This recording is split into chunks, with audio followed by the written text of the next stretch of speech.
They say revenge is a dish best served cold. Well, let me tell you something. I've had 43 years to let mine freeze solid as a Minnesota winter. My name is Arthur Brennan, and I'm 78 years old. I've got arthritis in my knees, a hearing aid that whistles when it pleases, and a memory sharp enough to cut glass. That last part is important, because while my body might be betraying me, my mind is still razor sharp. Sharp enough to remember every slight, every betrayal, and sharp enough to plan the kind of revenge that would make Shakespeare himself stand up and applaud. But I'm getting ahead of myself. Let me start at the beginning, back when I was foolish enough to believe that family meant something. It was 1982 when I married Margaret. I was a widower of 35, my first wife Eleanor having died in a car accident 3 years prior, leaving me to raise our daughter Emma alone. Margaret was a widow herself, 33 years old, with a 10-year-old son named Derek. I thought we were building something beautiful, a second chance at happiness, a blended family, a fresh start. I was an idiot. Don't get me wrong, I loved Margaret deeply. She was kind, intelligent, with a laugh that could light up a room. But Derek? That boy was rotten from the start, and I was too besotted with his mother to see it. Or maybe I saw it and chose to ignore it, hoping that love and discipline would straighten him out. Spoiler alert, they didn't. Derek was the kind of kid who would steal money from Margaret's purse and swear on his life he didn't do it, even with the bills sticking out of his pocket. He'd torture neighborhood cats and claim they attacked him first. He'd break something valuable and blame it on my Emma, who was 3 years younger and too sweet to defend herself properly. I tried to be a good stepfather. God knows I tried. I took him fishing, helped him with homework, went to his basketball games even though he barely played. But Derek looked at me with those cold, calculating eyes, and I could see the math he was doing in his head. This man is not my father. This man is just an obstacle between me and what should be mine. What should be his was my house. Let me tell you about that house, because it's important. It's a beautiful Victorian home on 3 acres of prime land just outside the city limits. My grandfather built it in 1923, and it's been in the Brennan family ever since. High ceilings, original hardwood floors, a wraparound porch, and a view of the valley that'll make you believe in God. When I married Margaret, she and Derek moved into my family home. My home. Remember that part. The years crawled by with the usual family dysfunction. Derek grew from a nasty child into a nastier teenager, then into a truly reprehensible adult. He dropped out of college after 1 semester, couldn't hold a job for more than a few months, and developed a gambling problem that would have put him on the streets if Margaret didn't keep bailing him out. My Emma, meanwhile, became a doctor. She married a good man, moved to Seattle, and we talked every Sunday without fail. She was my pride and joy, but she was 3,000 miles away when I needed her most. Margaret died in 2019. Cancer took her in 6 brutal months, and suddenly I was alone in that big house with nothing but memories and grief. Derek showed up for the funeral, of course, wearing a cheap suit and cheaper cologne, already calculating his next move. He stuck around for a few weeks after, playing the devoted stepson. He mowed the lawn, fixed the leaky faucet, made sure I took my pills. I was grieving and lonely, so I let him. I should have known better. 3 months after Margaret died, Derek sat me down at the kitchen table, my kitchen table, in my house, and told me he'd been doing some thinking. "Arthur," he said, not even calling me Dad like he had when Margaret was alive, "I think it's time we talked about your living situation." I remember the way he said, "Your living situation," like I was a problem to be solved rather than a human being. Like I was already gone, and he was just sorting through the estate. "What about it?" I asked, though I knew what was coming. I could see it in his eyes, that same calculating look he'd had as a boy, but refined now, polished by years of scheming. "Well, you're not getting any younger. This house is too big for one person. All these stairs, the maintenance, the upkeep, it's too much." I've been looking into some really nice assisted living facilities, and I think, "You think you're going to put me in a home and sell my house?" I interrupted, my voice flat. He had the audacity to look offended. "It's not like that, Arthur. I'm thinking about what's best for you. You're 75 years old. What if you fall? What if something happens and no one's here to help? These facilities have 24-hour care, activities, people your own age. Get out." "What?" I said. "Get out. Get out of my house."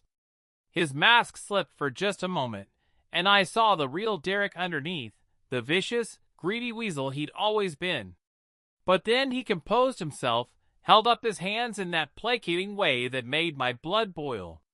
"Arthur, I understand you're upset, but—" "Out." He left, but not before saying he'd be back when I was. Thinking more clearly. The threat was implicit. He'd find a way to get what he wanted, with or without my cooperation. That night, I sat in my study with a glass of bourbon, the good stuff, the kind I save for special occasions, and I made a decision. Derek wanted this house? Fine. He could have it. But he was going to pay for it in ways he couldn't possibly imagine. I called my lawyer the next morning. Gerald Hutchins had been handling Brennan family legal matters for 40 years, and he owed me more favors than I could count. When I explained what I wanted, he whistled low. "Arthur, are you sure about this?" "It's creative and legally sound, technically, but I've never been more sure of anything in my life, Gerald." He's going to be furious. That's rather the point. We spent the next 2 weeks crafting the most beautiful piece of legal retribution I could have imagined. Gerald called in favors from accountants, real estate experts, and even a forensic investigator.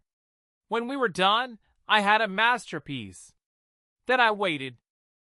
Derek started coming around more frequently, always with some excuse. He needed to check on me, or he'd brought groceries, or he just wanted to visit. But I could see him eyeing the house, making mental inventories, probably already spending the money from the sale in his head. I played along. I played confused sometimes, let him help me with bills, even let him think I was getting forgetful. I complained about the stairs. I mentioned that maybe he'd been right, maybe I should think about downsizing. I could see the greed lighting up his eyes, like Christmas morning. 6 months after Margaret died, Derek came to me with paperwork. He'd found the perfect nursing home, Sunny Valley Retirement Community, an hour away. He'd even gone ahead and put down a deposit. Wasn't that thoughtful of him? The paperwork he wanted me to sign would give him power of attorney. It would let him sell the house to cover the costs of my care. It would let him manage my finances, my healthcare decisions, my entire life. I signed it. Well, I signed something. Not quite what he thought I was signing, but that's where Gerald's genius came in. The document Derek walked out with looked identical to the one he thought he was getting, but with a few key differences that would only become apparent later. Derek was ecstatic. He could barely contain his excitement as he helped me pack my things. He drove me to Sunny Valley himself, chattering the whole way about how happy I'd be there, how this was really for the best. I moved into my small room with its institutional furniture and view of the parking lot. Derek left me there with a pat on the shoulder and promises to visit soon. We both knew he wouldn't. That was 3 years ago. For 3 years, I lived at Sunny Valley. For 3 years, Derek thought he'd won. He sold my house, my family's house, for $2 million. He paid the absolute minimum for my care at the facility and pocketed the rest. He bought himself a luxury car, a boat, a condo in Florida. He gambled in Vegas, partied in Miami, lived like he'd finally gotten everything he deserved. And I waited. I made friends at Sunny Valley. Turns out there are some pretty interesting people in nursing homes. Retired professors, former businessmen, even a woman who'd been a Broadway actress in her youth. We played cards, watched movies, and I told them about my plan. They got such a kick out of it that they helped me refine it. Every month, like clockwork, I'd receive a statement about my trust fund that was supposedly paying for my care. Derek never questioned it.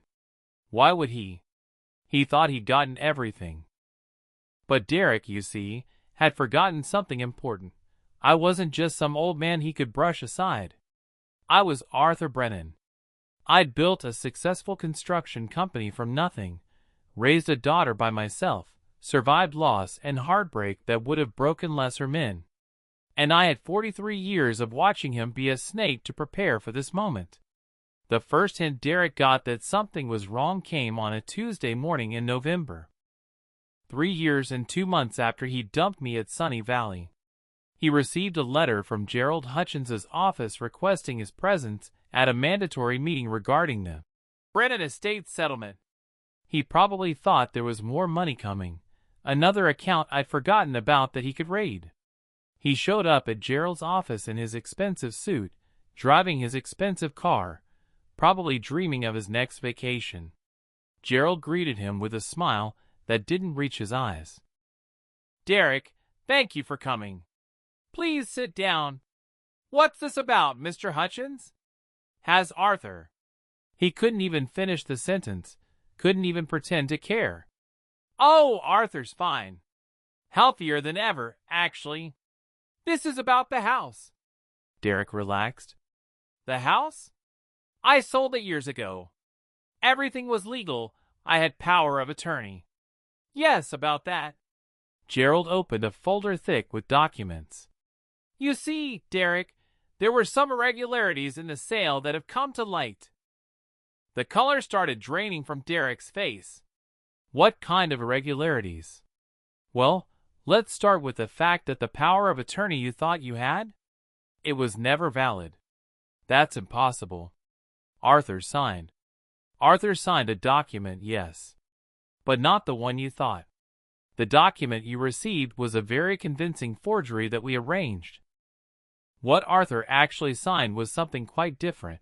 A document that explicitly revoked any potential future power of attorney and placed all his assets into an irrevocable trust. Derek's mouth opened and closed like a fish.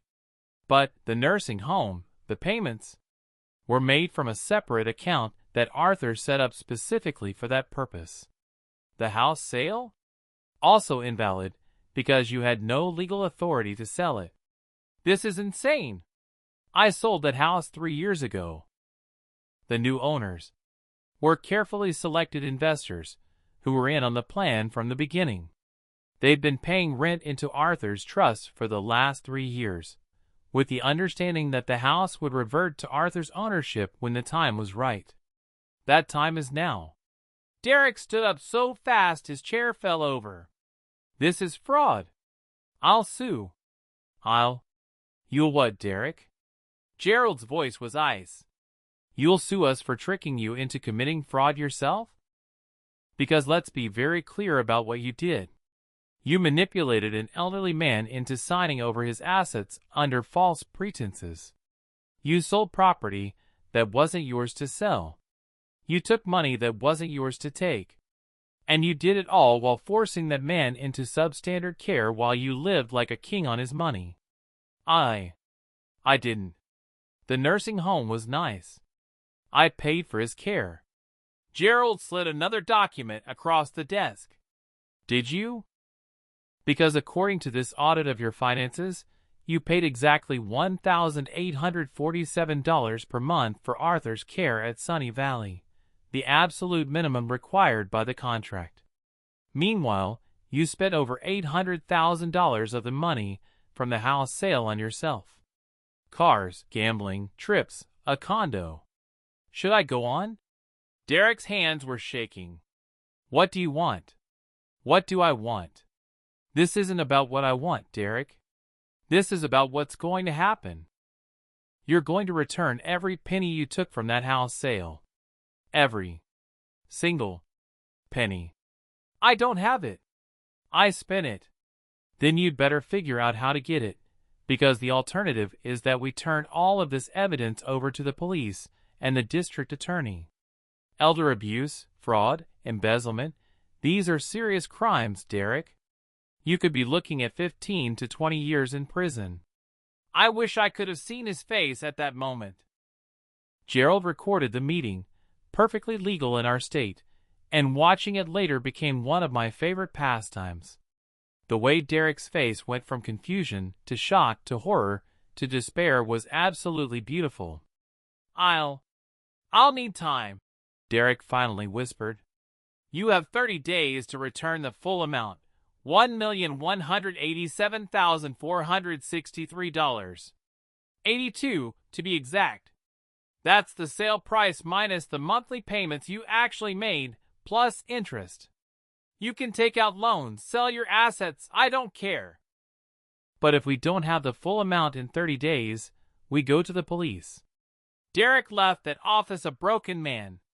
And I was sitting in my room at Sunny Valley, eating chocolate pudding and laughing so hard I nearly choked. But the revenge wasn't over. Oh no! That was just the beginning. See, Derek did what people like him always do when cornered. He tried to cheat. He sold the condo for half what it was worth in a quick sale. He sold the boat at a loss. He took out loans at predatory interest rates. But he was still short by about $300,000. So he did the unthinkable. He went to my daughter Emma. Emma called me immediately. Dad, Derek just called me. He said there was some kind of mistake with your estate, that he needs $300,000 or he'll lose everything. He said it was a legal issue with Mom's will. And what did you tell him, sweetheart? There was a pause, then I heard her smile through the phone. I told him to go to hell. Then I called Uncle Gerald, and he told me what's really going on. Dad, this is incredible. You are incredible. I learned from the best. I said, your mother, your real mother, Eleanor, she always said that the best revenge is the kind that teaches a lesson. Well, Derek is about to learn one hell of a lesson. She was right. When Derek couldn't come up with the full amount, Gerald made good on his threat. Sort of. We didn't actually go to the police. I'm not a monster, and despite everything, he was Margaret's son. But we did let Derek believe we were about to, right up until the last minute. Then Gerald presented him with an alternative, a payment plan. Derek would spend the next 20 years paying back every penny, with interest. His wages would be garnished. His assets would be frozen. He would live like a pauper for 2 decades, all while knowing that the house he tried to steal was mine again. But here's the beautiful part, the part that still makes me smile. The house wasn't just mine again.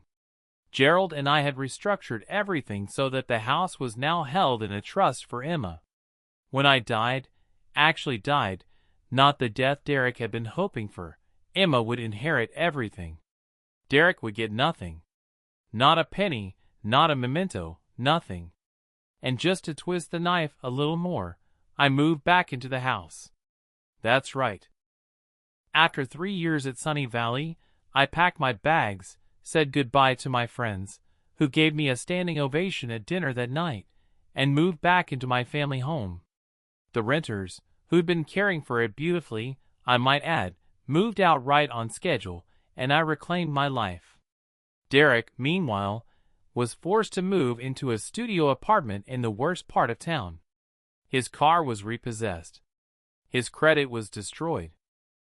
And every month, like clockwork, a chunk of his paycheck, he'd been forced to take a job at a warehouse, the only place that would hire him, went into the account to repay his debt to me. I saw him once, about a year after I moved back home. I was at the grocery store, and there he was in the checkout line ahead of me. He looked 20 years older than he was, his shoulders slumped, his eyes dull. He was counting out change for a loaf of bread and a can of soup. He saw me. Our eyes met. And in that moment, I saw that he finally understood. He gambled everything on his greed, and he'd lost. Not just the money, not just the house, but any chance of redemption, any possibility of forgiveness. I didn't say anything. I just smiled, paid for my groceries, including a nice ribeye steak for dinner, and walked out. That was 2 years ago. I'm 78 now, and I've never been happier. I wake up every morning in my own bed, in my own house, surrounded by memories of Eleanor and Emma and the life I built with my own 2 hands. I tend my garden, I read on the porch, I have Emma and her family visit every few months. And Derek? Derek is still paying. He's got 16 years left on his payment plan. 16 years of living in poverty, of knowing that every dollar he earns is a dollar he has to give back to me. 16 years of understanding that his greed cost him everything. People sometimes ask me if I feel guilty, if I think I went too far, if maybe I should have been the bigger man and just forgiven him. To them I say, Derek didn't just try to steal my house. He tried to steal my dignity, my autonomy, my last years of life. He was willing to warehouse me in a nursing home, paying the absolute minimum for my care, so he could live large on money that wasn't his. He did it without remorse, without hesitation, and with the absolute certainty that he'd gotten away with it. So no, I don't feel guilty. I feel victorious. This house will stand for another 100 years, and every brick, every board, every nail is a monument to the fact that Arthur Brennan doesn't get pushed around. That family loyalty means something. That stealing from the elderly has consequences. Emma called me last week. She's pregnant with her 3rd child, my 7th grandchild. She asked me if I'd thought about what I wanted to name the new library wing she's planning to build onto the house someday, after I'm gone. The Eleanor Brennan Memorial Library, I told her. After your mother. The real one. That's perfect, Dad. And what about the wing after that? When the grandkids are grown? I thought about it for a moment, looking out at the valley from my porch, the valley that's been in my family for over a century, the valley that will be in my family for another century if I have anything to say about it. The revenge wing, I said, and I meant it. Emma laughed.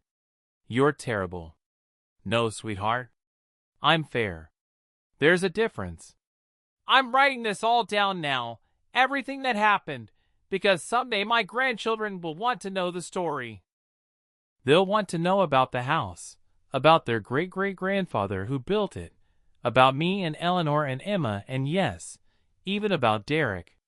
And when they ask me what the moral of the story is, I'll tell them this. Family is everything, but family doesn't mean being a doormat.